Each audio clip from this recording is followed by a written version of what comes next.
We're going to show you how to plan nonprofit calls to action that actually work. Understanding human behavior can turn passive support into real action, especially online. Here's some nonprofit data. On average, only 7% of your Facebook followers will see your post.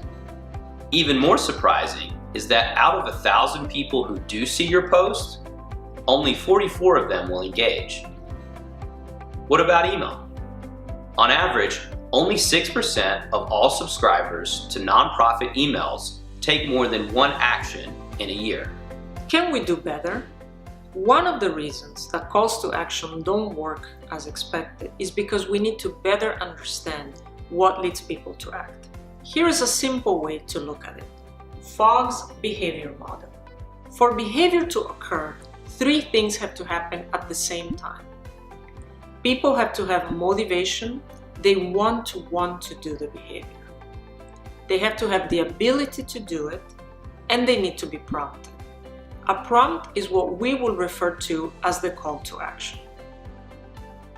We could look at motivation on a scale from people being highly motivated to having low motivation. And we could look at the ability from hard to do to easy to do. There is a trade-off in this model between motivation and ability, which is represented by the action line.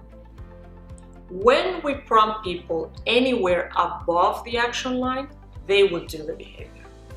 But when they're prompted below the action line, they won't. So, how would we apply this model to our digital engagement work? Here's an example. Your organization's anniversary is coming up, and you set up a Facebook fundraiser to help you celebrate it.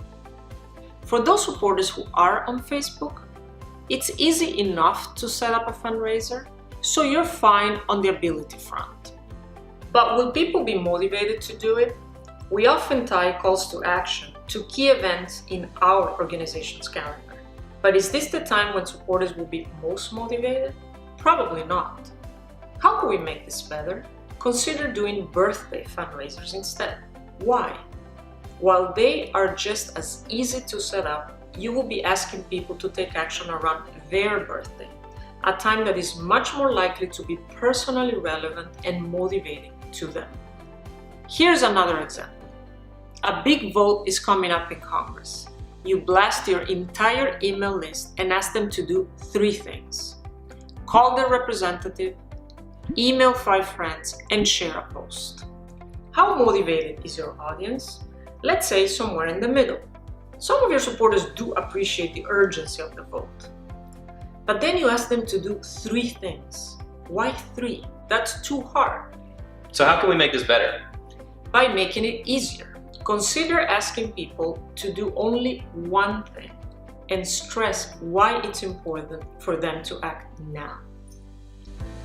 Strive to make your nonprofit calls to action both something that people are motivated to do and that they're able to do. Plus, prompt them at the perfect moment. So, tell us in the comments, when has your call to action either been above or below the action line?